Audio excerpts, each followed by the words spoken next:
castelo forte é o nosso Deus. Efésios capítulo 4. Nós estamos tratando, meus irmãos, na semana passada nós fizemos uma pergunta, né? Quem é apto para essa tarefa, para essa missão? E quando nós vamos nos observar de acordo com a palavra de Deus e a exigência do Senhor, nós vamos perceber que não há ninguém que seja apto. Porque todos nós somos devedores em alguma coisa, né? E graças a Deus por isso. Porque já pensou se alguém se considerasse o apto, né? O capacitado? Então essa pessoa provavelmente se tornaria uma espécie de anjo, né? Então, graças a Deus que nós não temos entre nós aqueles que se colocam como sendo os verdadeiramente aptos ou aqueles que são capacitados. Todos nós, enquanto crentes no Senhor Jesus, nós precisamos crescer na graça e no conhecimento dele. Então é uma busca constante. E os líderes também. Os líderes também. Não há uma condição especial porque alguém é um presbítero, porque alguém é um diácono. Não há uma condição especial de irrepreensibilidade, no sentido de que essa pessoa ela é incorruptível. Todos nós somos passíveis de pecado, todos nós pecamos, todos nós precisamos da graça do Senhor diariamente. E por isso mesmo a necessidade de orarmos uns pelos outros, de crescermos no conhecimento da palavra, de buscarmos a comunhão entre os santos para que possamos crescer juntos, reparando os nossos erros, corrigindo os nossos pecados, arrependendo-nos diante de Deus todos os dias, e nisso crescendo coletivamente como corpo, como igreja do Senhor. Então, na semana passada, nós falamos sobre algumas características dos crentes, dos cristãos em geral, né? Os irmãos se lembram que nós tratamos dos primeiros versículos de Efésios 4, em que Paulo, quando estava preso, ele clamou à igreja, depois de apresentar toda uma doutrina cristã a respeito de nossa redenção em Jesus Cristo. Nos capítulos 1, 2 e 3 de Efésios, Paulo faz isso. Ele usa os primeiros capítulos de Efésios para solidificar a doutrina da eleição, quando ele diz que Deus nos escolheu antes da fundação do mundo para sermos santos e irrepreensíveis, e em amor ele nos predestinou. Então a doutrina da predestinação também, ou seja, o fato de Deus ele ordenar todos os nossos atos, todas as nossas escolhas de acordo com a sua vontade, nos predestinou também para a sua própria glória, diz Paulo lá no capítulo 1. Depois ele diz que nós fomos adotados, lá no versículo 5, né? Se os irmãos quiserem acompanhar lá, Efésios 1, versículo 5, ele diz que nós fomos adotados, adoção de filhos, por meio de Jesus Cristo, segundo a vontade do próprio Deus, e tudo isso, versículo 6, para louvor da glória de sua graça. E aí Paulo diz então que nós recebemos a redenção, versículo 7, que Deus derramou abundantemente sobre nós, versículo 8, dando-nos então sabedoria, prudência, revelando a nós, versículo 9, o mistério da sua vontade, que é exatamente a pessoa de Jesus Cristo, para fazer com que Cristo, versículo 10, pudesse revelar nele mesmo toda a vontade de Deus. Paulo diz aí, na dispensação da plenitude dos tempos, ou seja, naquele dia específico, quando Jesus nasceu, na encarnação, ali nós pudemos contemplar verdadeiramente a face do nosso Senhor. E nós fomos, repete Paulo no versículo 11, predestinados segundo o propósito daquele que faz todas as coisas, versículo 12, para louvor da sua glória. Então, meus irmãos, Paulo, nestes primeiros capítulos, ele solidifica esta doutrina maravilhosa que é a doutrina da eleição. Deus nos escolheu antes dos tempos eternos. A doutrina da predestinação, que Deus então predestinou todos os nossos atos. A doutrina da adoção, quando nós fomos agora recebidos na família da fé. A doutrina da redenção, que é exatamente o fato de que nós recebemos ou fomos incluídos na família da fé em razão de ter Cristo nos resgatado. A ideia da palavra redenção significa resgate. Cristo foi lá, pagou o preço e nos resgatou da escravidão do pecado, para que nós pudéssemos manifestar a glória do Senhor. Tem muito a ver com aquilo que nós estamos estudando na quinta-feira. O fim supremo e principal do ser humano, glorificar a Deus e gozá-lo para sempre, ou experimentar de suas ricas promessas, de seus santos benefícios para todo sempre. E aí Paulo, no capítulo 2, diz que nós estávamos mortos e Deus nos deu vida em Cristo, exatamente para que pudéssemos trabalhar para a glória dele. Versículo 10 do capítulo 2. Nós somos feitura de Deus, fomos criados em Cristo Jesus. Ou seja, aqui se referem aos crentes, aqueles que estavam mortos, mas que agora são recriados em Jesus Cristo. Nós fomos criados em Adão, mas lá em Adão nós caímos, pecamos, estamos mortos nos nossos delitos e pecados. Em Cristo, nós somos recriados, nós recebemos uma nova vida, regenerados, gerados de novo, para sermos conforme a vontade do Senhor. E o texto de Paulo diz que nós somos criados para boas obras. O que são boas obras? São obras de obediência. Todas as vezes que os crentes obedecem à palavra de Deus, eles praticam as chamadas boas obras, não é? Então isso é boas obras, ou são boas obras na Bíblia. E depois Paulo continua então mostrando agora no capítulo 3 também o fato de que Deus, ele nos escolheu, ele nos salvou com esse poder maravilhoso que há em Cristo Jesus, para que nós pudéssemos viver agora em comunidade cristã. Por isso, lá a partir do versículo 15 do capítulo 3, Paulo diz que esse nome é dado a toda a família. Que família é essa? A família de Deus, a sua igreja, a família de Cristo. Como essa família vive? Versículo 16. Fortalecida com o poder que vem de Cristo, mediante esse Espírito Santo que há em nós, no homem que foi regenerado pela graça. E o versículo 17, então, diz que Cristo deve habitar em nossos corações. Eu disse aos irmãos na semana passada que o sentido do verbo habitar aqui é o mesmo sentido lá, quando João, no versículo 14 do capítulo 1 do seu evangelho, diz que Cristo habitou entre nós. É a ideia de fazer residência, fazer morada. Não é uma passagem rápida. Cristo vem, ele toma conta do nosso coração, ele mora no nosso coração. E ele mora para que nós possamos viver de acordo com a vontade dele. Versículos 18 e 19. Compreendermos o segredo, o sentido do verdadeiro amor de Cristo, que excede todo o entendimento, para que nós mesmos sejamos tomados, preenchidos de toda a plenitude de Deus. E aí Paulo, finalmente, ele dá glórias a Deus, versículos 20 e 21 do capítulo 3, porque esse é um Deus tão grandioso que ele faz muito mais coisas, infinitamente mais do que tudo quanto nós pedimos ou pensamos, conforme o poder que opera a partir dele, para a glória dele, na igreja que é de Jesus Cristo. E aí, irmãos, na semana passada, então, nós vimos essas características que devem habitar estes crentes que foram chamados desde os tempos eternos, foram predestinados para boas obras, foram adotados na família da aliança, que recebem do Espírito Santo a capacitação, a força para viverem as boas obras, para cumprirem a vontade do Senhor. Como vivem esses irmãos? Que vocação, esse chamado? Para que nós fomos chamados? Como devemos andar? Andar dignamente, honrando o Evangelho.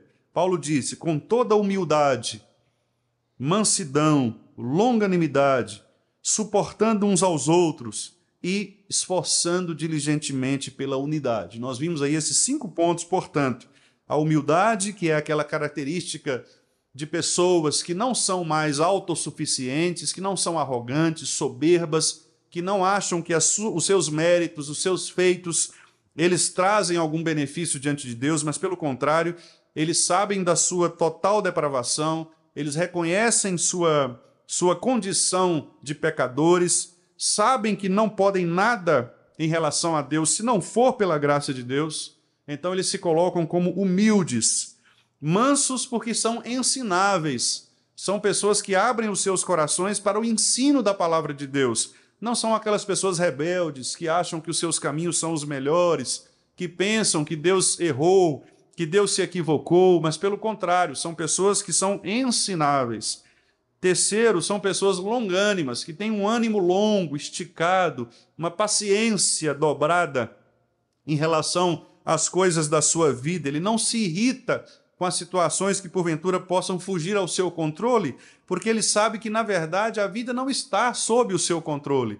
A vida é controlada por Deus. Então, eles são pacientes para entender que, muitas vezes, as coisas acontecem sem que nós desejemos ou sem que seja o nosso principal desejo, mas elas acontecem de acordo com a vontade do Senhor. Por isso, eles são longânimos. Eles são também pessoas pacientes com os outros. Então, eles suportam os outros. Eles são capazes de suportar as dificuldades dos outros irmãos, as fraquezas dos outros irmãos, as chamadas chatices das outras pessoas, porque eles são agora treinados pelo Espírito Santo para exercerem o amor. E o amor é exatamente esta característica de nós darmos ao outro a chance de ele se recuperar, de ele se arrepender. Então, nós não nos irritamos com aqueles que são injustos para conosco, com aqueles que nos fazem sofrer, com aqueles que nos irritam. Nós exercemos a paciência, a longanimidade, o amor. Nós respiramos 2, 3, 4, 10 vezes, se necessário for, antes de respondermos àquele irmão que muitas vezes nos provoca, pisa no nosso calo. Então, nós suportamos essas pessoas por amor à igreja, por amor ao evangelho, por amor a Cristo. E, finalmente, são pessoas também que se esforçam de uma maneira intensa, diligente, dobrada, para que a unidade da igreja não seja quebrada. E nós falamos semana passada que é muito fácil quebrarmos a unidade da igreja. Qualquer coisinha, qualquer interpretação equivocada, qualquer opinião diferente pode gerar, meus irmãos, problemas, pode quebrar a unidade. Mas Paulo diz que quando há paz entre nós, que ele chama de vínculo, aquilo que une, que vincula, que segura, né? O elo da corrente, quando há essa paz do Espírito Santo, a unidade também é preservada. Por quê? Porque há somente um corpo, uma igreja, há um só Espírito que age em todos. Fomos chamados por uma só esperança, há um só Senhor sobre nós, não temos senhores, não temos donos, não temos aqueles que mandam mais, há um só Senhor, há uma só fé, há um só batismo, um só Deus, e Ele é Pai de todos, não só dos que são mais maduros, dos que são mais velhos, dos que têm mais tempo, dos que têm mais conhecimento, dos que têm mais experiência, mas Ele é Pai também daqueles que estão chegando agora, dos fracos na fé, daqueles que precisam crescer ainda mais, e Ele está sobre todos, porque Ele governa todos, desde o mais antigo, o mais experiente, o mais conhecedor, aquele que é novo convertido, que está chegando agora. Deus age por meio de todos, Ele age tanto nesse convertido, novo convertido, que às vezes tem ainda suas dificuldades de compreender o Evangelho e vivê-lo de acordo com a palavra, como também age por meio daqueles que são experientes, né? Maduros, e Ele também está em todos. Deus, portanto, preenche com o seu espírito, meus irmãos, de sabedoria, Ele preenche toda a igreja. Louvado seja o nosso Deus por isso, porque todos nós fazemos parte desta comunhão maravilhosa. Nós vamos tratar isso, né, amanhã e depois, com a graça de Deus, para aqueles irmãos que puderem estar aqui, essa maravilhosa comunhão dos santos, essa comunhão que se faz exatamente em torno da verdade, em torno de Cristo, em torno da palavra. Louvado seja o nosso Deus por isso. Então, semana passada, amados irmãos, nós vimos estas qualificações que devem estar presentes em todos os crentes, todos. E nós destacamos que, se essas qualificações devem estar presentes em todos os crentes, ainda mais naqueles que são líderes sobre o povo de Deus. Então, presbíteros e diáconos, e quando eu digo presbítero aqui, só reforçando novamente aquilo que eu tenho dito, isso inclui também o que nós chamamos pastor, porque a palavra presbítero, ela se refere também ao pastor. O presbítero chamado docente, aquele que é presbítero com os demais, mas que é designado de modo específico para o ensino. Então, nós cremos que os presbíteros são aqueles que pastoreiam a igreja do Senhor. Por isso o apóstolo Pedro, lá na sua carta, disse: eu, presbítero como vós. Então, mesmo sendo apóstolo, ele não estabeleceu uma classe diferente. Eu sou apóstolo e vocês têm que me obedecer, porque eu sou apóstolo e vocês são presbíteros. Vocês estão numa classe inferior. Não. Eu, presbítero como vós. Então, o pastor, aquela pessoa que nós chamamos pastor, na verdade, ele é presbítero entre os presbíteros. Então, há um conselho, e esse conselho se reúne e diz assim: olha, presbítero Wendel, o senhor vai ser o responsável pelo ministério de ensino da igreja. Então, esse presbítero, o Wendel, ele vai ser um presbítero docente. A esse presbítero docente, nós chamamos pastor. Por quê? Pastor é a função que ele exerce, não é o ofício. O ofício é presbiterato, mas ele exerce uma função pastoral, ou seja, uma função de doutrinar, de ensinar, de caminhar junto, de aconselhar. Então, por essa é, irmãos, a distinção que nós fazemos nas Escrituras. Mas todo presbítero, ele é pastor. Todo presbítero deve ser pastor. Todos os presbíteros aqui da nossa igreja são pastores do rebanho. Por isso, inclusive, nós temos conversado nas nossas reuniões de conselho sobre a importância de nós dedicarmos o nosso tempo do conselho, tempo dos presbíteros, para questões relativas ao pastoreio, ao cuidado do povo. Outras questões, como, por exemplo, questões administrativas, que envolvem, por exemplo, patrimônio da igreja, né? Cuidar do patrimônio, verificar se tem alguma coisa estragada, se precisa consertar, algum irmão que pede emprestado alguma coisa e aí nós vamos emprestar. Estas questões são próprias da junta diaconal. Os diáconos são aqueles responsáveis por cuidar dessas necessidades gerais da igreja. Tanto necessidades que dizem respeito a pessoas, então irmãos, por exemplo, que estejam passando por alguma dificuldade, precisa comprar um remédio e às vezes não tem o recurso, um irmão que está enfermo e que precisa de uma assistência especial, uma assistência de alimento, qualquer destas situações, junta diaconal. Os nossos diáconos têm que estar atentos a essas questões. O que será que está acontecendo? Por que o irmão fulano não tem vindo à igreja? Será que ele está precisando de alguma coisa que a gente possa assistir? Né?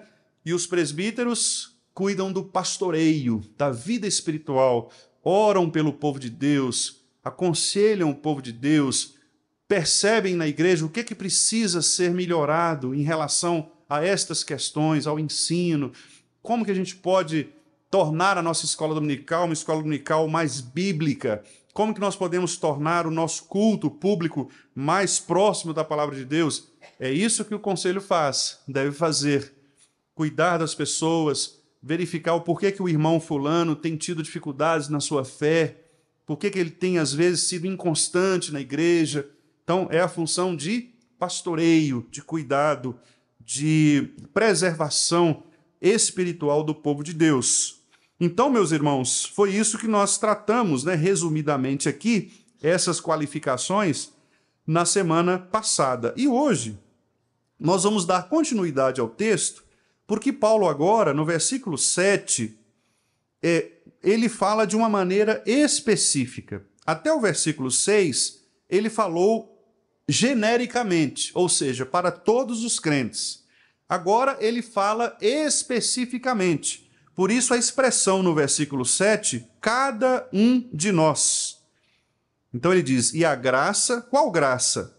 Essa graça de sermos todos os dias transformados à imagem de Cristo, ou vivermos de modo digno do Evangelho. É esta graça, a graça que ele coloca no versículo 1. Andeis de modo digno da vocação, do chamado. Então essa graça, esse benefício, esse dom foi concedido a cada um. Então isso significa dizer que cada crente no corpo de Cristo, ele recebe de Cristo um dom específico, um benefício específico, algo para fazer, algo especial na sua vida que é dado pelo próprio Cristo, porque o texto diz assim, segundo a proporção do dom de Cristo. Então veja, Cristo ele tem presentes para nos presentear, para nos dar, concessões para fazer, dons para distribuir, graça para oferecer. E ele então oferece, porque ele é soberano, a cada um de acordo com o que ele quer. Então, ele pode, por exemplo, doar a uma pessoa especificamente dons relativos ao ensino. Então, Deus dá àquela pessoa e não dá a outra dons específicos do ensino. A capacidade de comunicação, de falar, a capacidade de raciocínio, de interpretação, a capacidade, inclusive, física para isso. Há uma curiosidade nesse sentido. O pastor batista reformado Charles Spurgeon, que é muito citado, né, por nós reformados, porque foi um servo de Deus muito usado pelo Senhor, especialmente no século XIX, com um grande avivamento em Londres, né, na época de 1853, por aí, mais ou menos nesse período, da metade do século XIX. O Charles Spurgeon era batista reformado, e ele escreve alguns livros, alguns escritos, né, para orientar aqueles que serão chamados pastores. E naquela época, claro que há uma questão contextual envolvida nisso, né?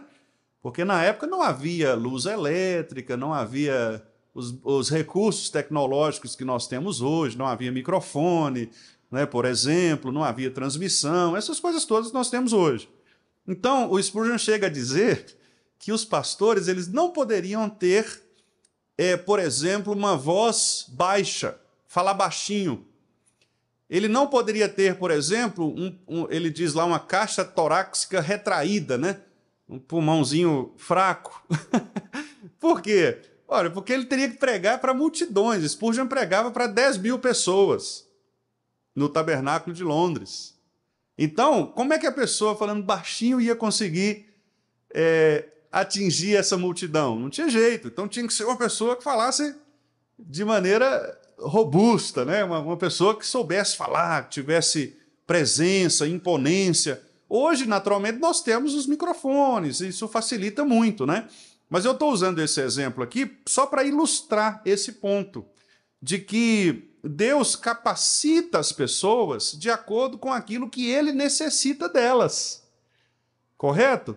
Então Deus ele dá o dom, Cristo dá o dom àquela pessoa para exercer aquele ministério.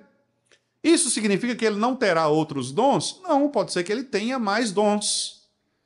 Mas Deus, de maneira especial, em Cristo, ele capacita especificamente A, depois B, depois C, para o exercício do ministério na sua igreja. Então, a uns ele capacita com o dom do ensino, a outros ele capacita com o dom da administração. Então, às vezes, por exemplo, tem presbíteros que são excelentes na área do ensino. Sabem falar, se comunicam bem, têm um bom raciocínio, interpretam bem o texto, instruem a igreja nas várias ocasiões, mas há outros irmãos que não, há outros que são mais capacitados, por exemplo, na área da administração, são pessoas organizadas, detalhistas, minuciosas, tudo direitinho, anotado ali, sabem administrar, sabem gerir a igreja, né? Há outros que têm um dom de misericórdia, por exemplo, é aquele irmão que está sempre preocupado com as questões do outro. Olha, pastor, o irmão fulano está com alguma necessidade. Eu olhei para ele domingo, eu vi que ele não estava bem, só podia conversar com ele. Olha, eu conversei com o irmão fulano, ele está passando por uma dificuldade. Quer dizer, Deus vai, meus irmãos, distribuindo em Cristo estes diversos benefícios, essas graças, esses dons, essas capacitações, essas percepções que são, e aqui é o ponto mais importante, são espirituais, não são dons naturais. E por que isso é importante? Porque nós estamos falando de igreja. Nós não estamos falando de uma associação humana, de uma empresa. Na igreja, quem dá a capacitação é Cristo. Quem distribui o dom segundo a sua vontade é Cristo. E esse é um erro, eu disse isso a semana passada, que às vezes nós cometemos. Às vezes nós escolhemos pessoas para ocupar cargos em razão dos seus dons naturais. Mas não é assim que Deus quer. Deus quer que nós escolhamos pessoas que tenham dons espirituais. Porque de nada adianta alguém ser capacitado naturalmente a determinada coisa se ele não tiver sido chamado por Deus para ocupar aquele lugar dentro da igreja do corpo de Cristo. Pode ser o melhor empresário que for, pode ser um grande empresário, um gestor, mas se ele não tiver o dom do Espírito Santo, de mansidão, domínio próprio, se ele não tiver longanimidade, se ele não tiver amor, se ele não tiver alegria, vai dar ruim. Pode escrever isso. Por quê? Porque ele vai querer sobrepor os dons naturais aos dons do Espírito. E ele vai ser uma pessoa, muitas vezes, impaciente com os outros, que não acompanham o seu ritmo intelectual, de conhecimento, etc. Ele vai ser uma pessoa contenciosa, porque ele vai sempre querer colocar sua opinião acima dos outros, soberbo, muitas vezes, e nós vamos ter problema. Por isso, os dons naturais são importantes. Nós cremos que eles também são benefícios de Cristo, porque nada do que temos ou somos vem de nós mesmos, é de Deus. Mas na igreja do Senhor, quem dá esses dons é Cristo. Veja o que o texto diz, meus irmãos. Versículo 8, Paulo diz assim: por isso, diz, por que o por isso? Por isso ele está se referindo ao versículo 7. A graça foi concedida a cada um de nós segundo a proporção do dom de Cristo. Por isso, ou seja, pelo fato de Cristo conceder a cada um a graça, diz, quando ele subiu às alturas, levou cativo o cativeiro e concedeu dons aos homens. Aqui Paulo traz à nossa memória o Antigo Testamento, Salmo 68, versículo 18. O salmista ali, Paulo cita esse trecho, porque naquele caso lá era um contexto de guerra e Davi havia vencido a batalha. E na interpretação de Davi, movido pelo Espírito Santo, na verdade, quem venceu a batalha não foi ele, Davi, nem o seu exército, foi Deus que venceu por eles. Porque todo crente pensa exatamente assim. Não somos nós quem produzimos, é Deus quem produz. Então, se eu prego e a minha pregação ela é capaz de influenciar a igreja, de trazer novas pessoas, a glória é de Cristo, a glória é de Deus, não é minha. A capacidade de falar, de raciocinar, de pregar, etc., estas coisas são de Deus, elas não são dons naturais.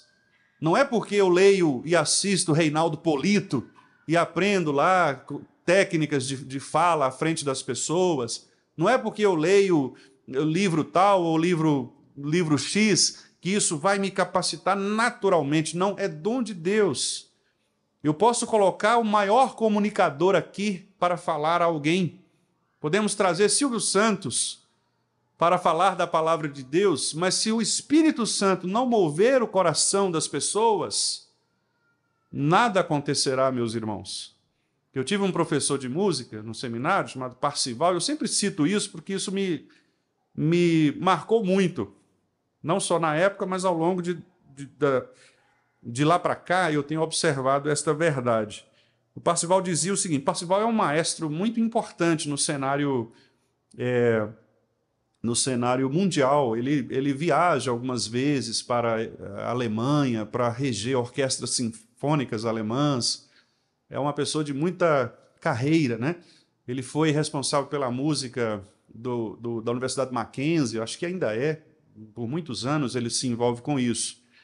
É uma pessoa extremamente capacitada. E ele dizia, ele brincava com a gente, falava assim: olha, se vocês quiserem, e aqui tem alguns musicistas, né, a Nath, alguns irmãos que eu acho que vão concordar com o Parcival, ele dizia assim: olha, se vocês quiserem que eu faça a igreja chorar por meio da minha música, do modo como eu toco no piano, e ele toca extraordinariamente bem, de fato, eu faço isso em poucos minutos, ele dizia. Faço isso em poucos segundos. Porque eu sei fazer isso. Eu sei usar naturalmente a música, sei usar a melodia, sei encaixar a harmonia para fazer as pessoas chorarem. Isso não é difícil fazer, ele dizia. Mas, para converter o coração, só o Espírito Santo. Eu não consigo fazer isso. Eu posso tocar horas e horas e horas. As pessoas vão chorar, vão se emocionar, vão sair de lá entusiasmadas com a arte, mas elas vão sair dali e vão continuar pecando normalmente, porque a música não é capaz de transformar os corações delas. Então, é mais ou menos isso. Você pode ter dons naturais belíssimos, mas se o Espírito Santo não mover, não agir, não for Ele o Senhor dos nossos dons, nada feito, meus irmãos. Nada feito. Voltamos lá para o primeiro ponto da semana passada: humildade. Humildade. Por isso os pregadores precisam a todo momento curvarem suas frontes diante do Senhor, porque só Ele é capaz de transformar corações. Eu posso preparar a mensagem, posso, como disse, usar recursos naturais para isso, posso inventar coisas como hoje tem se inventado para atrair pessoas, mas se não for o Espírito Santo do Senhor, nada feito, nada feito. Nós poderemos até trazer pessoas, aí eu vou usar o Spurgeon de novo. O Spurgeon dizia que há dois tipos de pastores: aqueles que pastoreiam ovelhas e aqueles que entretêm bodes. Aqueles que entretêm bodes, quais são? São aqueles que enchem as suas igrejas de pessoas, mas elas não são ovelhas. Elas são distraídas por um ministério, às vezes, midiático, um ministério, muitas vezes, movido por estas ferramentas de marketing, de falas muito mais na área da autoajuda, muito mais nas questões que envolvem aspectos psicológicos do ser humano, mas que não transformam o coração porque não tem nada de espiritual nisso. São técnicas que o Augusto Cury usa, que outros psicanalistas, psiquiatras usam, técnicas de autoajuda, né, que podem até ajudar as pessoas, não duvido disso, podem até ajudar, mas não transformam o coração para que pessoas sejam convertidas ao Evangelho do Senhor. Então, só Cristo pode dar ao homem dons que modifiquem as vidas das pessoas. Só Cristo pode tornar, portanto, um homem, um presbítero conforme a sua vontade. Só Cristo pode fazer isso. Só Cristo pode transformar os nossos irmãos que já são presbíteros, eu junto com eles, os nossos irmãos que já são diáconos, só Cristo pode transformar o nosso coração, o nosso caráter, para que sirvamos a Ele do modo como Ele quer. E só Cristo pode preparar também aqueles novos irmãos que serão presbíteros, que serão diáconos, do modo como Ele quer. Nenhum de nós pode fazer isso.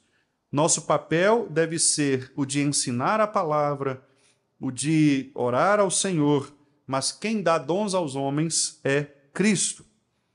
E o texto continua dizendo assim: ora, que quer dizer subiu, senão que também havia descido até as regiões inferiores da terra? Aquele que desceu é também o mesmo que subiu acima de todos os céus para encher todas as coisas. Esses versículos 9 e 10, meus irmãos, eles se referem ao fato de que Cristo morreu pelos nossos pecados, e quando diz aqui desceu às regiões inferiores da terra, é no sentido de que Cristo foi enterrado, ele foi sepultado, ele foi morto.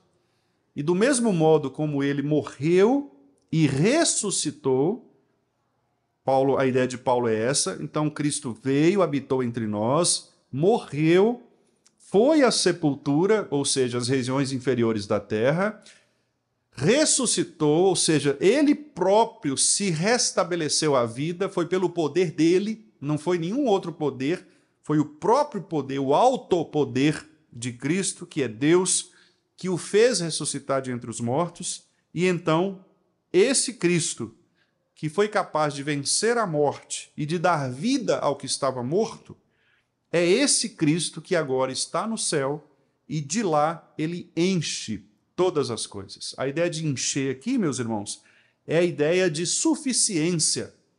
Então imagine um copo, uma jarra, você vai até o limite de ela não transbordar. A ideia aqui é essa. Cristo, ele é pleno, ele é completo, não há ausência, não há carência, não há 1 milímetro sequer de falta. Portanto, Cristo, ele domina sobre todas as coisas. E a ideia de Paulo aqui é dizer que quando Cristo ele toma para si a igreja como seu corpo, ele é cabeça dessa igreja, desse corpo, essa cabeça, assim como a nossa cabeça, pelo fluxo sanguíneo, ela também organiza todo o nosso corpo, até o dedinho do nosso pé. O dedinho do nosso pé que está lá embaixo tem a ver com aquilo que está na nossa cabeça, no nosso cérebro. A ideia é essa.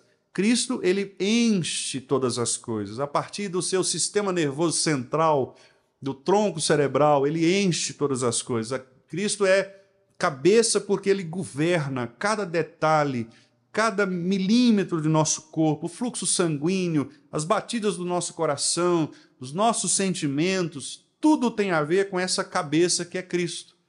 Porque ele venceu a morte, ressuscitou, subiu aos céus e de lá ele então preenche, ele está acima, ele é cabeça, ele está acima e dele todas as coisas então derivam. Paulo usa essa ideia lá em Colossenses, quando ele diz que em Cristo todas as coisas subsistem. Subsistência é uma coisa que depende da outra. Então, aqui é o ser principal e daqui as coisas procedem. Essa é a ideia de Paulo. Cristo é a origem. João diz lá que nada do que foi feito sem ele se fez.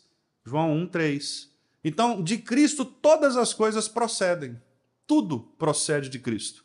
Portanto, os dons dos homens, a igreja que é dele, as pessoas que ele coloca para governar esta igreja, tudo isto vem de Cristo. Percebem os irmãos, portanto, como é séria esta questão da escolha que a igreja faz daqueles que serão seus líderes? Porque a igreja não deve, meus irmãos, como eu disse já e tenho insistido nisso, escolher a partir de critérios que não sejam critérios espirituais.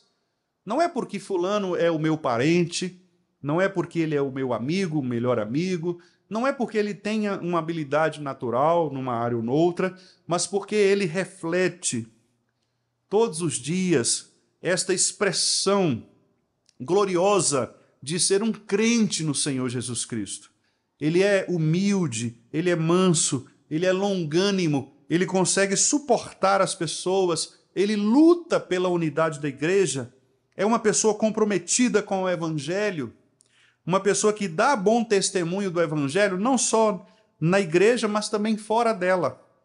E na semana que vem, com a graça de Deus, nós veremos estas qualificações de maneira mais específica, como tratadas lá por Paulo nas cartas de Timóteo e de Tito, em que Paulo vai dizer especificamente para presbíteros, para as esposas desses oficiais, quanto às mulheres, e também para os diáconos. Nós vamos ver, com a graça de Deus, ali de maneira específica.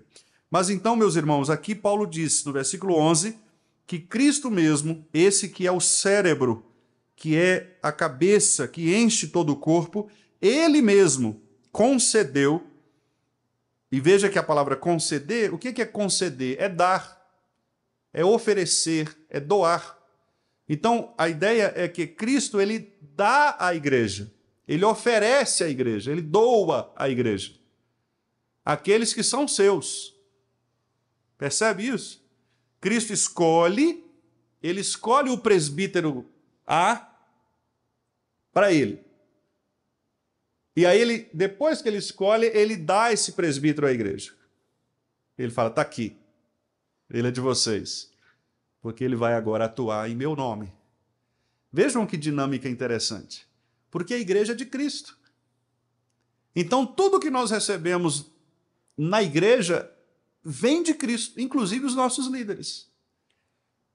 Louvado seja Deus por isso. E ele concede, então, uns para apóstolos, e aqui os apóstolos são os 12, né? Os 12, e Paulo, que é o nascido fora de tempo, como nós sabemos, mas que compõe os 12 em razão da saída de Judas, né? Do corpo ali apostólico. Então, 12, depois entrou Matias, lembra disso? O Senhor escolheu, e aí Paulo completa. São esses apenas. Então, nós não temos apóstolos hoje, né? O reverendo Augusto Nicodemos brinca que fala que apóstolo bom é apóstolo morto. Por quê? Porque os que estão mortos é que eram apóstolos mesmo. Hoje não tem apóstolo, né? Então, essa coisa de apóstolo fulano, apóstolo Beltrano, não existe isso. Deus não concede. Os apóstolos foram aqueles lá, os 12 nomeados, né, por Jesus Cristo, Matias no lugar de Judas, depois Paulo, os 12, e somente eles foram escolhidos pelo Senhor Jesus Cristo. Outros para profetas. Aqui a palavra profeta, ela se refere especificamente no Novo Testamento àqueles que anunciam a palavra de Deus. São chamados pregadores, né? Aqueles que anunciam a vontade de Deus. Não é profecia no sentido, aquela profecia de novas revelações. É uma profecia a partir do momento que a pessoa expõe a vontade de Deus em sua palavra. Outros para evangelistas, que eram aqueles irmãos que saíam para evangelizar o mundo inteiro. Hoje nós ainda temos essa figura também, como, por exemplo, foram aqueles lá de Atos 6, que também foram chamados diáconos, né? Como, por exemplo, alguns deles eram evangelistas, o caso de Filipe, por exemplo, né? Filipe era evangelista, tanto que tem aquele episódio dele lá com o eunuco. Então, eles eram evangelistas, eles saíam pelo mundo para pregar o evangelho. E outros para pastores e mestres. Aqui, a palavra pastores e mestres, as duas palavras, elas formam uma expressão única. A ideia de Paulo é que pastores são mestres. Nem todo mestre é pastor, mas todo pastor tem que ser mestre. A ideia de Paulo é que o pastor, quem é? É aquele que está à frente da igreja, são os presbíteros. Aqueles que lideram a igreja são os presbíteros, e eles são também aqueles que ensinam a igreja. Por isso a gente vai ver lá em Paulo, na semana que vem, no Timóteo e Tito, que Paulo dá uma ênfase de todos os dons que Paulo apresenta ali, de todas as qualificações. A única qualificação que não é uma qualificação moral é esta: apto para ensinar. As outras são qualificações morais: irrepreensível, marido de uma só mulher, que tenha filhos crentes, etc. Mas esta é uma apto para ensinar, é uma qualificação, digamos, de formação, ela é formativa. Então, é uma pessoa que recebe de Deus esse dom especial de aptidão para o ensino. E aí a gente vai ver o porquê disso, lá em Tito e Timóteo. Não é porque a pessoa precisa ser acadêmica, ter cursos específicos de teologia, não é isso. É porque no contexto de Paulo, e que também deve ser o nosso contexto, os presbíteros eles eram escolhidos para serem agentes para serem guardas do povo de Deus, no sentido de conseguirem identificar as falsas doutrinas que estavam sendo ensinadas na igreja. Então, como é que alguém teria capacidade de identificar uma falsa doutrina se ele não fosse um estudioso dessas coisas? Então, Paulo, vocês vão ver, meus irmãos, lá na semana que vem, se Deus permitir, que esse, aliás, foi o ponto central de Paulo. Paulo diz, olha, vocês, Timóteo e Tito, vocês têm que escolher irmãos que sejam capazes de expulsar a falsa doutrina do meio do povo de Deus. Então, por isso, a aptidão para o ensino era uma coisa muito importante. Porque os presbíteros deveriam ser capazes, e devem ser capazes, de perceber no corpo de Cristo falsas doutrinas, falsos ensinamentos, heresias, coisa errada. Então, tem alguma coisa no culto que está em desacordo com a palavra de Deus? Vamos verificar. São os presbíteros que têm que fazer isso. E os presbíteros têm que falar, irmãos, a partir de hoje, nossa igreja vai adotar este critério, porque até agora nós estávamos enganados, nós estávamos achando que isso era bíblico, mas não é bíblico. Nós estamos percebendo que isso é uma artimanha de Satanás para diluir o culto, para misturar as coisas do culto com o mundo, né? E desonrar a Deus. Então, chegou alguém e ensinou uma coisa errada. O presbítero fica ali com a anteninha ligada. Estou achando que está meio esquisito esse ensino aí, essa teoria. Quer dizer, e ele é aquele que fica, de fato, atento. E é o investigador, né? Está sempre ali, atento. Está estranho, pastor. Isso que o senhor falou lá hoje, só tem certeza que isso é bíblico, né? O presbítero é aquele que fica atento, fica esperto. Por quê? Porque ele está preocupado de o povo de Deus ser enganado, né? E o contexto de Paulo, isso era o que mais existia, era isso. Por quê? O cristianismo estava em formação. Então, muitos chamados heresiarcas, né, que eram aqueles promotores de heresias do passado, eles chegavam e espalhavam inverdades, mentiras mesmo, falsidades a respeito de Jesus, falavam que Jesus não era Deus, que ele era uma emanação da divindade, os gnósticos, né, falavam isso. Tinha o grupo dos judaizantes, que eram os judeus que começavam a simpatizar com o cristianismo, mas queriam manter ainda as coisas do judaísmo, guardar os dias santos, guardar a dieta, e etc. Então, tinha muita confusão, como tem hoje. Né? Hoje a gente não tem, talvez, esse tipo, mas tem outros, de coisas que vão entrando na igreja. Né? E devagarinho, irmãos, o diabo ele é astuto demais, e a nossa cabeça ela é também enganosa, porque o nosso coração é enganoso. Por isso que a nossa confissão de fé, quando trata do culto a Deus, claramente os nossos irmãos dizem assim, que Deus nos deu a sua palavra para preservar a igreja de falsidades, de falsificações, de heresias. E ele dá lá duas razões. Primeiro, as sugestões de Satanás, porque Satanás fica tipo naqueles desenhinhos animados, né? Que tem aquele capetinho que fica aqui do lado assim, soprando no ouvido, ó, faz isso é bom, né? O diabo fica fazendo isso, especialmente com os líderes, porque o líder olha para a igreja e fala, gente, o que nós vamos fazer para essa igreja crescer? Aí ele começa, o diabo fala assim, pinta a igreja de preto, fica mais atrativo. Né? Aí você vai lá e beleza, vamos pintar de preto agora. Fica bonito. E agora, o que nós vamos fazer? Sabe o que você faz? Tira o púlpito e coloca um tambor. Aí você vai lá e põe um tambor, né? E aí vai, né? Mas, mas está muito esquisito, está muito tradicional. Terno, hoje não usa terno mais não, põe uma roupa normal mesmo lá, você fica... Vai só sugerindo coisas, entendeu? E aí a pessoa vai caindo nisso. Então, as sugestões de Satanás não verificam na Bíblia. E outro problema, diz a confissão de fé, são as nossas invenções, diz o texto lá. As sugestões de Satanás e as invenções dos homens, porque nós somos criativos. Graças a Deus por isso. Deus nos criou pessoas criativas, isso é bom. É tão bom a gente criar coisas, não é? Tão bonito, por exemplo, os bancos bem feitos, acolchoados, são criações humanas, isso é maravilhoso, glória a Deus por isso. A criatividade é uma coisa muito bonita, prédios que são criativamente construídos, maravilhoso. Mas até onde vai a permissão da nossa criatividade? Não é? Davi, quando foi pegar a Arca da Aliança, lá que estava com os filisteus, ele foi extremamente criativo.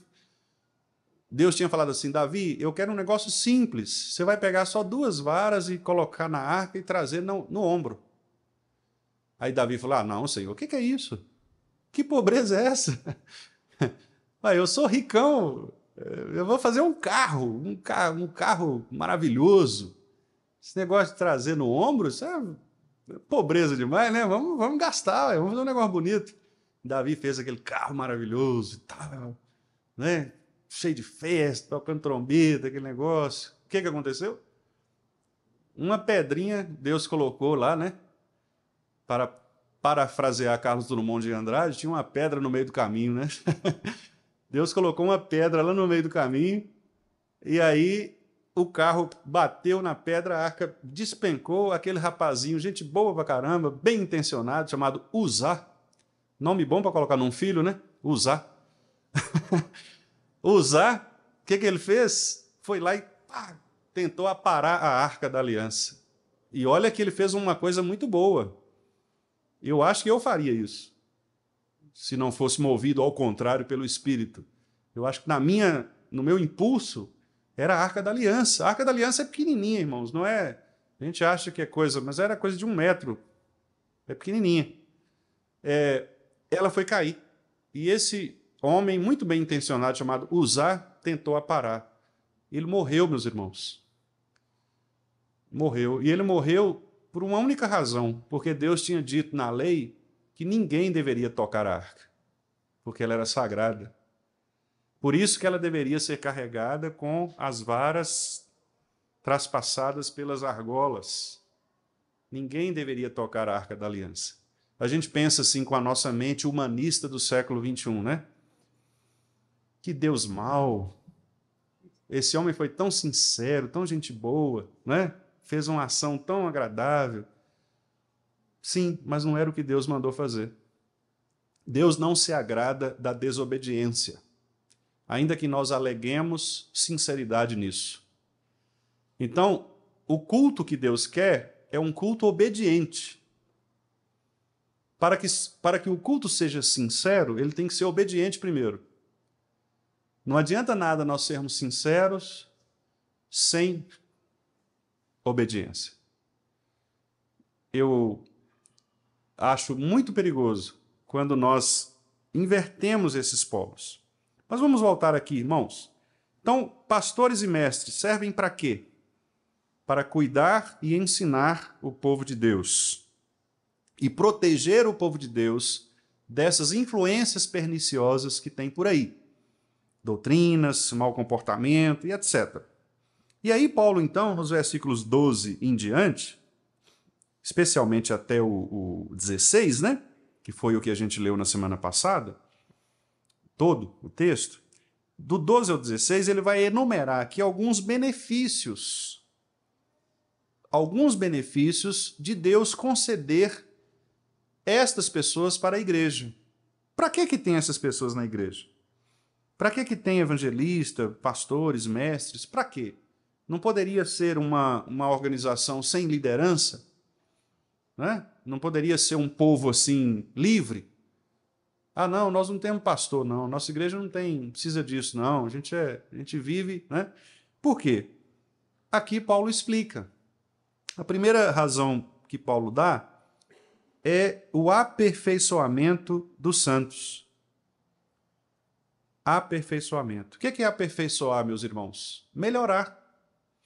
Retirar as impurezas, os erros, os equívocos. É aperfeiçoar, tornar o povo de Deus mais perfeito. E não que nós sejamos perfeccionistas, não somos, mas devemos buscar a maturidade cristã, que, aliás, vai aparecer aqui também.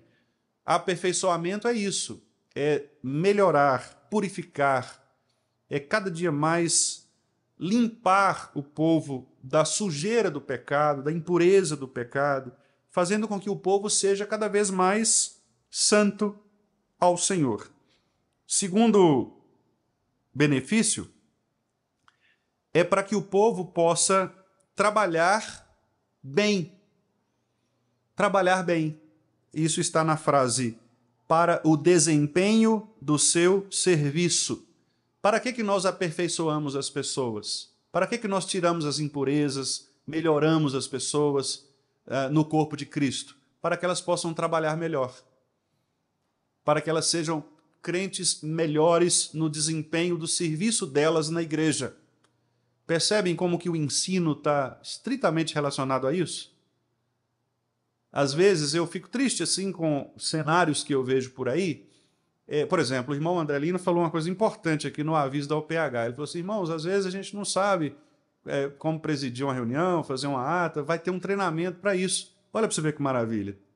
Desempenho do seu serviço. Nós precisamos ensinar as pessoas, irmãos. Às vezes a gente tem aquela pressuposição equivocada na igreja, como se todo mundo já soubesse fazer tudo. Não. Nós estamos aprendendo juntos. Às vezes a pessoa chegou na igreja, ela fala um pouquinho melhor. Ah, vem cá que você vai ser professor. Não, calma. Né? A pessoa chegou, já tem algum... Ah, esse aqui tem que ser presbítero, que é para você ver, camarada. Não, gente, paciência, devagar. Né? Devagar, vamos primeiro testar essa pessoa. Paulo vai falar isso lá em Timóteo. Aqueles que são primeiramente testados. Então vamos testar primeiro, vamos aperfeiçoá-lo, vamos criar mecanismos de ensino, vamos treinar primeiro, para que aí o serviço seja cada vez mais capacitado, mais bem desenvolvido, correto? Então, desempenho do serviço. E para que a gente tem que aperfeiçoar e trabalhar bem? Para que a gente seja o motivo do louvor? Não, Paulo diz aí a terceira frase do versículo 12. Para edificação do corpo de Cristo. Nosso objetivo, nosso alvo final é esse, irmãos.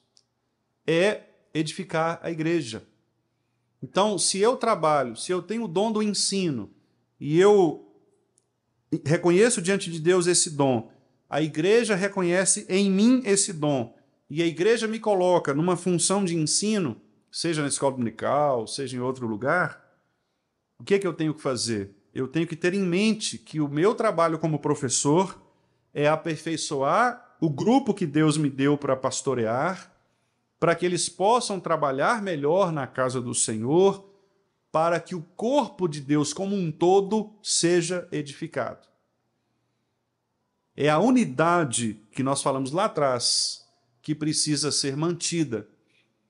Os irmãos, às vezes acontece nas igrejas nós termos...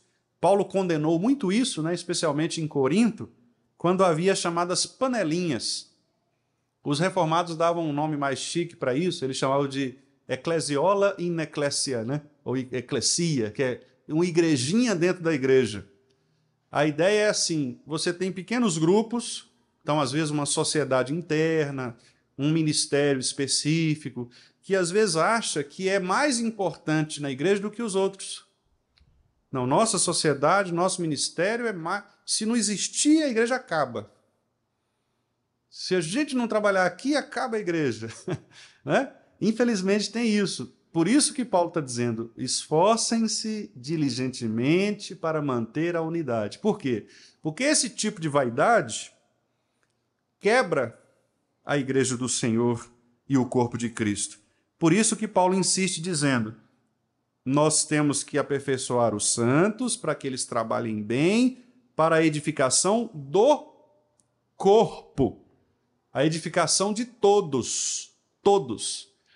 Então, a nossa SAF trabalha para a edificação da igreja, do corpo. A nossa UPH tem que trabalhar para a edificação do corpo. O nosso ministério de louvor deve trabalhar para a edificação do corpo, e por aí vai, né? Então, todos nós trabalhamos juntos. Qual é o nosso alvo, irmãos? Qual é o nosso objetivo? Versículo 13. Até que todos, só o MP? Só a UPA? Só os presbíteros? Só os diáconos? Só a SA? Não, todos, cheguemos à unidade da fé. Por isso que é muito importante, nós falamos isso na última reunião do conselho, é muito importante que as sociedades todas e os ministérios todos trabalhem focados numa única visão, num único caminho. Então, o conselho que está pastoreando a igreja diz assim, irmãos, nós vamos caminhar nessa trilha. Esse ano nós vamos dar ênfase a este aspecto. Nós vamos encaminhar por esta... Se todos se ajustarem ali nesta trilha, se todos compreenderem este caminhar, meus irmãos, não há quem possa nos deter. Não há quem possa nos deter. Porque todos juntos estaremos focados num único ministério. Mesmo que às vezes, ali individualmente, eu possa ter algum tipo de interpretação, eu acho que não deveria ser assim, poderia ser diferente. Tudo bem, mas você está engajado. Eu vou porque todos estão indo, porque esse é o trabalho da igreja, é a visão deste ministério. Vamos apoiar. Todos cheguemos à unidade da fé e do pleno conhecimento do Filho de Deus. Essa é a nossa maior tarefa, meus irmãos. Conhecermos mais e mais o nosso Senhor Jesus Cristo. Esse é o objetivo final da igreja do Senhor. E é para isso que os nossos irmãos presbíteros e diáconos devem ser eleitos, para que eles possam levar a igreja ao pleno conhecimento do Filho de Deus, o nosso Senhor Jesus Cristo. Paulo continua aí com mais outros benefícios e objetivos. Agora, o quinto, além de aperfeiçoamento, trabalho, edificação, unidade, conhecimento do Filho de Deus. Sexto, perfeita varonilidade, ou seja, a maturidade que é exigida de um servo de Deus. A palavra varonilidade aqui, embora varão esteja mais relacionado ao sexo masculino, né? Mas a varonilidade aqui está se referindo ao ser humano. Ao ser humano. Então, porque o ser humano foi chamado de Adão. Tanto a mulher quanto o homem foram chamados Adão. Depois é que Adão colocou o nome da mulher Eva. Mas o nome do ser humano é Adão, que vem de terra, né? Que é Adam, que é terra mesmo, pó. Então, todos nós somos Adão, nesse sentido, né? Por isso, todos nós somos seres humanos. Então, aqui é a perfeita varonilidade, ou a perfeita humanidade. Todos nós devemos chegar a uma maturidade enquanto seres humanos. E qual é, irmãos, o nível dessa maturidade? Paulo diz, a medida da estatura da plenitude de Cristo. Em outras palavras, nós temos que parecer Cristo. Nosso alvo é Cristo, nosso padrão. Nosso padrão, a gente olha e fala assim, eu quero ser como Cristo. Eu quero fazer o que Cristo fez. Eu quero amar como Cristo. Eu quero ter a fé que Cristo teve. Eu quero ser tão bondoso quanto Cristo foi. Eu quero ser generoso quanto Cristo foi. Eu quero perdoar as pessoas o tanto Cristo perdoou. É isso. Cristo é o padrão da nossa vida. É a medida da nossa estatura. Nós temos que chegar até Cristo. Bom, para que nós vamos aperfeiçoar, trabalhar bem na igreja, edificar o corpo, sermos unidos, buscarmos conhecimento de Cristo e nos tornarmos parecidos com Ele. Para quê? Paulo responde, versículo 14. Para que não mais sejamos como meninos. Como que vivem os meninos? Agitados de um lado para outro e levados ao redor por todo o vento de doutrina, pela artimanha dos homens, pela astúcia com que induzem ao erro. Tudo todos esses benefícios concedidos por Deus à igreja e que são agora exercidos pela liderança, aperfeiçoar o corpo, desempenhar bem o serviço, edificar a igreja, manter a igreja unida, fazer com que a igreja conheça melhor Jesus Cristo e se torne do tamanho de Jesus Cristo em suas ações, tudo isso tem a ver com o fato de que nós temos de preservar a igreja da imaturidade doutrinária. Paulo usa aqui, não sejamos como meninos, levados pelo vento de doutrina. A grande preocupação do apóstolo Paulo era que doutrinas falsas fossem ensinadas na igreja e por causa dessas doutrinas as pessoas se desviassem do genuíno evangelho.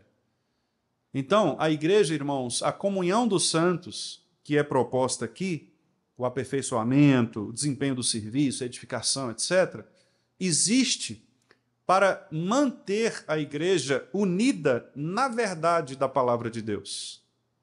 Para que a igreja tenha maturidade, para não ser carregada por falsos ensinos. Por isso o conhecimento, irmãos, da palavra de Deus, da nossa doutrina, da nossa teologia, esse conhecimento é fundamental. Infelizmente, a gente tem uma interpretação errada. As pessoas acham, doutrina, elas pensam a doutrina como algo distante da prática. Mas isso é um engano. E é o próprio Satanás que coloca nos nossos corações essa interpretação falsa. Doutrina não se distancia de prática. É ortodoxia e ortopraxia.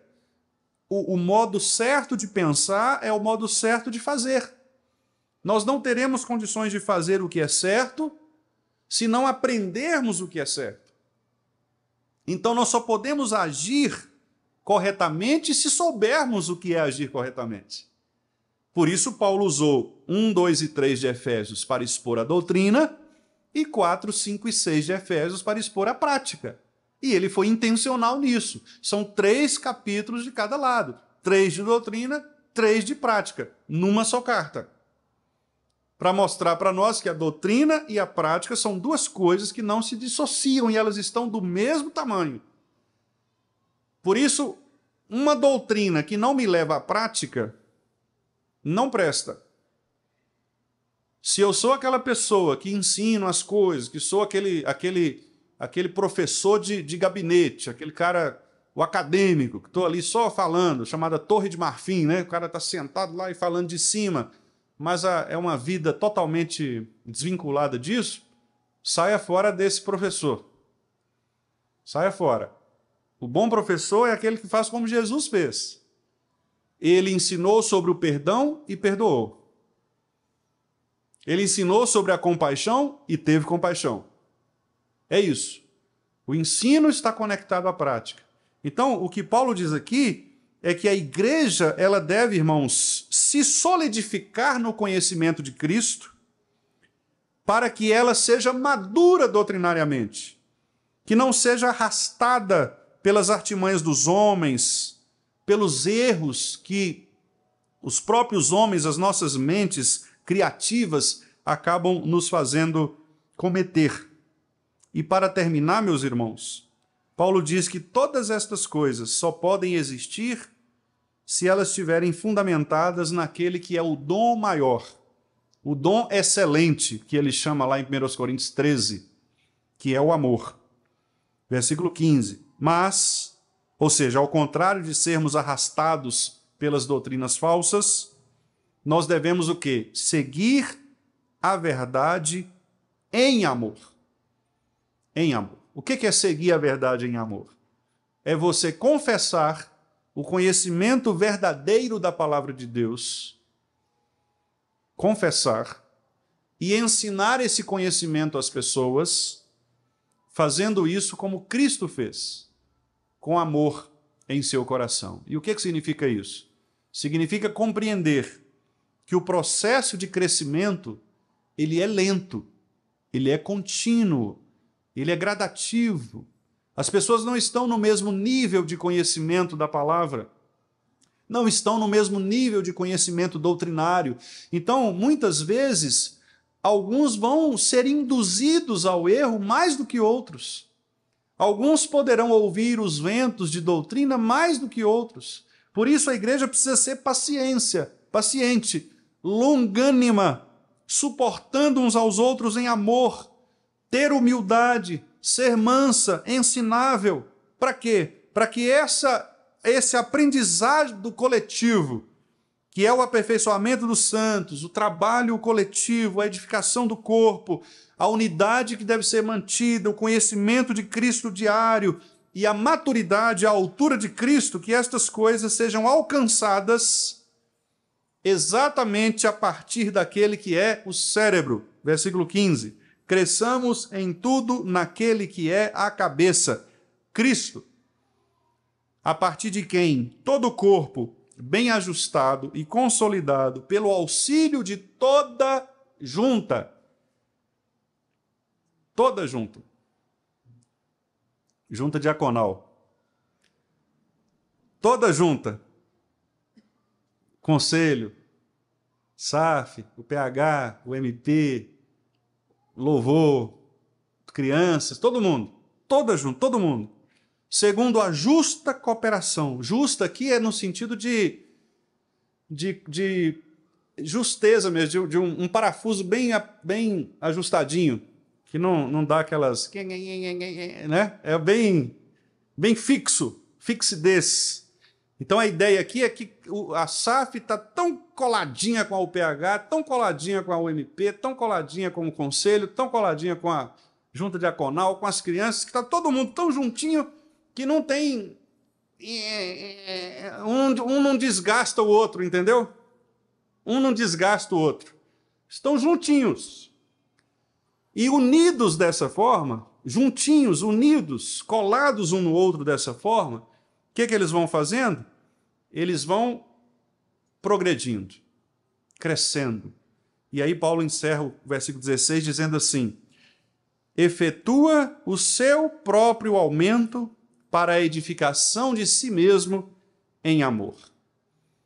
Olha que interessante. Então, à medida que eu me conecto com o outro, de tal maneira que eu tenho essa unidade preservada, eu faço a igreja crescer. Cresce devagarinho. Meus amados irmãos, que Deus nos dê a graça de vivermos de modo digno deste evangelho. Nós fomos chamados para isso. Nós não fomos chamados para sermos estrelas, para termos fama, popularidade. Não fomos chamados para causarmos problema nas nossas igrejas, sermos polêmicos, sermos contenciosos. Não fomos chamados para desenvolvermos dons naturais. Nós fomos chamados para servirmos uns aos outros para crescimento do corpo de Cristo, com humildade, com mansidão, com longanimidade, suportando uns aos outros em amor, preservando a unidade da igreja de Cristo, fazendo com que os nossos dons, sejam eles de música, sejam eles de liderança, sejam eles de ensino, de administração, todos os dons, com que esses dons nós possamos usar esses dons para aperfeiçoar as pessoas, para fazer com que elas desempenhem bem o seu trabalho na igreja, para que haja edificação coletiva de todos nós, e para que a partir dessa edificação nós sejamos cada vez mais unidos, conhecendo o nosso Senhor Jesus Cristo, à medida dele, para sermos preservados das falsas doutrinas, dos falsos ensinos que ocorrem por aí. E que façamos isso, meus irmãos, com amor.